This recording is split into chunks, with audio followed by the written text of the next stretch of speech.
일찍이 아시아의 황금 시기에 빛나던 등촉의 하나인 코리아. 그 등불 한번 다시 켜지는 날에 너는 동방의 밝은 빛이 되리라. 아시아 서남부 인도양 연안, 아시아 최후의 오지라고 불릴 정도로 피폐한 나라가 있습니다. 좁은 국토에 세계 최고의 인구 밀도를 가지고 있어 우리나라에서는 기아가 심각한 나라로 기억되고 있는 곳이죠. 이 나라는 바로 방글라데시인데요. 하지만 이처럼 가난했던 방글라데시는 현재 급성장을 거듭하며 이웃국들을 뒤쫓고 있는 중입니다. 마치 우리나라의 1970년대 같은 분위기로 세계 최상위권의 빠른 경제 성장률을 자랑하며 재작년부터는 1인당 GDP에서 인도를 제치기까지 했을 정도이죠. 그런데 방글라데시의 급성장에 한국이 큰 기여를 했다고 하는데요. 어느 정도냐면 방글라데시인들은 경제 성장을 도와준 한국에 기본적으로 호의적인 마음을 가지고 있고, 이에 한국 제품을 선호하고 높게 보는 것은 물론 한국의 정신까지 배우자고 말한다고 합니다.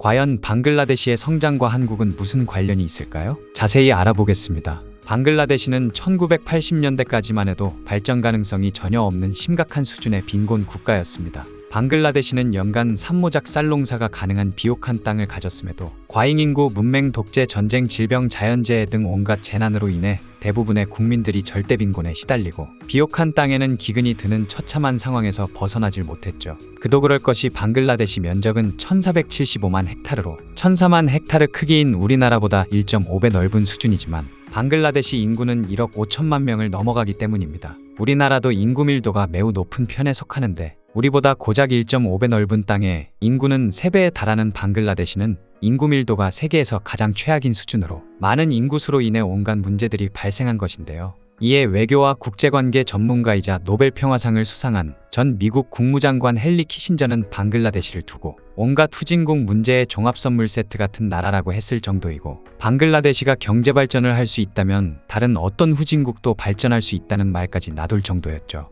하지만 방글라데시가 한국에 관심을 가지기 시작하면서 상황은 완전히 달라졌습니다. 비슷한 처지였던 한국이 치고 나가는 것을 지켜봐온 방글라데시는 2차 산업을 거치지 않고 곧장 3차 산업을 육성하려는 인도와 달리 한국의 성공 신화를 쫓아 우리나라와 같은 길을 선택했고 2차 산업 위주로 경제 발전을 시도한 것인데요. 첫 시작은 방글라데시의 두 사업가가 한국을 방문하면서부터였습니다. 1970년 방글라데시의 사업가 압둘 초우드허리와 누를 퀘이더는 자국의 빈곤과 기아 문제를 해결할 방법을 모색하고 있었는데요. 그런 그들의 눈에 한국의 성장 사례가 들어왔고, 그렇게 초우드허리와 동료들은 곧장 한국으로 향했습니다.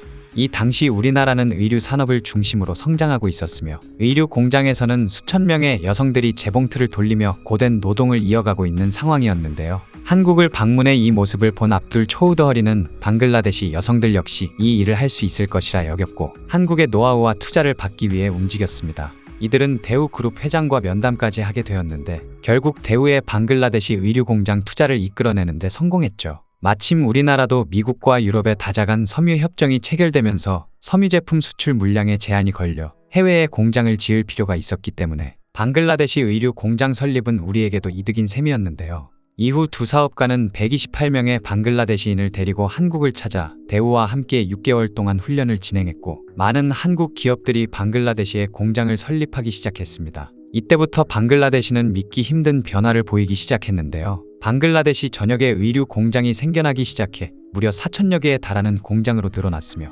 유니클로, 노스페이스, 자라, H&M, 파타고니아 등 유명 메이커에서 방글라데시에 아웃소싱을 맡기기 시작한 겁니다. 그 결과 방글라데시의 의류 수출률은 30년간 3000% 이상 증가했고, 이런 상승세에 힘입은 방글라데시는 오랜 정체를 벗어나 2000년대 이후 고성장을 이어가고 있습니다. 마치 한국의 1970년대 같은 분위기로 세계 최상위권의 경제 성장률을 보여주고 있죠. 한편 방글라데시 의류 산업의 뿌리가 한국 기업이라고 할 수 있는 만큼 현재 방글라데시 섬유회사 1위 기업은 한국 기업인 영원무역인데요. 1980년대에 방글라데시에 진출한 영원무역은 성장을 거듭한 끝에 현재 방글라데시에서 가장 큰 수출 기업이자 섬유사업 누적 투자 규모 1위 외국계 기업을 달성하며 방글라데시의 명실상부한 대기업으로 자리 잡고 있습니다. 이러한 변화에 방글라데시 국민들의 삶 역시 많이 바뀌었는데요. 현재 방글라데시에서는 농업에 크게 의존하던 산업구조가 낮아지고 공업화와 도시화가 빠른 속도로 이루어지고 있습니다. 또 섬유산업으로 일자리를 갖게 된 여성들이 많아지면서 출산율이 떨어지고 인구 증가율이 낮아지게 되어 여러 문제를 야기하고 경제발전을 저해하던 높은 인구 밀도 역시 안정화되어 가고 있죠.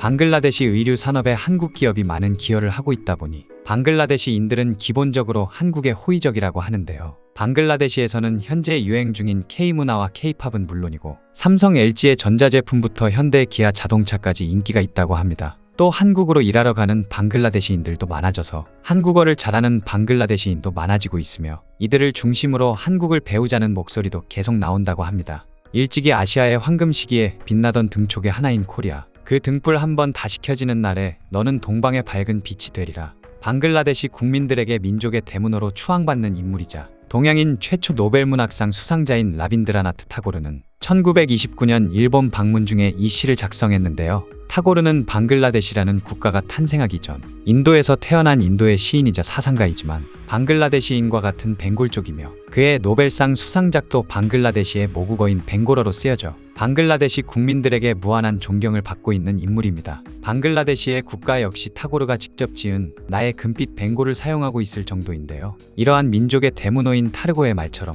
2차 산업을 거치지 않고 3차 산업을 육성하려는 인도와는 달리 방글라데시는 한국의 검증된 사례를 쫓아 풍부한 노동력으로 2차 산업 위주로 경제 발전을 이뤄내고 있습니다. 그 결과 재작년부터는 1인당 GDP에서 인도를 제치고 있죠. 방글라데시는 과거부터 시작해 현재도 한국을 벤치마킹하고 있는데요. 그 결과 급성장을 이뤄내고 있지만 우리나라가 겪었던 문제 역시 그대로 겪고 있다고 합니다. 한국의 70년대에 우리 부모 세대가 그랬듯 방글라데시도 국민들의 피땀으로 국력이 성장하고 있는 상황이어서 근로자들의 근무 환경이 열악하고 임금이 낮다는 것입니다. 또 현재는 방글라데시의 독재 민주화 문제로 세상을 떠들썩하게 만들기까지 하고 있죠. 방글라데시는 세계 최상위권의 경제 성장률을 자랑하며 의류 산업을 기반으로 축적된 자본과 기술자들을 이용해 다른 산업에도 투자를 하고 있지만 대부분 싼 인건비로 인해 발달하고 있는 산업에 편중되어 있는 점과 부실한 금융권 역시 문제로 여겨지고 있습니다. 한편 방글라데시인들이 한국으로 일하러 가는 것을 희망하다 보니 방글라데시에서는 한국어 교육이 많이 이루어지고 있다고 하는데요. 한국어 시험은 방글라데시에서도 실시 중이고 세종학당재단은 방글라데시 노동자 1만여 명을 대상으로 온라인 한국어 강좌를 진행한다고 밝혔었습니다. 또 한국어 교육이 많이 이루어지고 친밀함을 많이 느끼는 만큼 한류 문화 역시 방글라데시에서 큰 인기를 끌고 있다고 하죠. 현재 우리나라의 여러 의류기업이 방글라데시에 진출해 있는 것 외에도 도로공사, 발전사무소, 교량건설, 직업훈련소, 지하철 건설 등 방글라데시 사회 여러 부문에 한국 기업이 손을 뻗어왔는데요. 그러면 한국과 관련이 깊은 방글라데시가 발전에 따른 문제를 잘 해결하고 앞으로도 성장하길 바라면서 오늘 영상은 여기까지 하도록 하겠습니다. 영상이 마음에 드셨다면 구독과 좋아요, 알림 설정 부탁드립니다. 오늘도 시청해주셔서 감사합니다.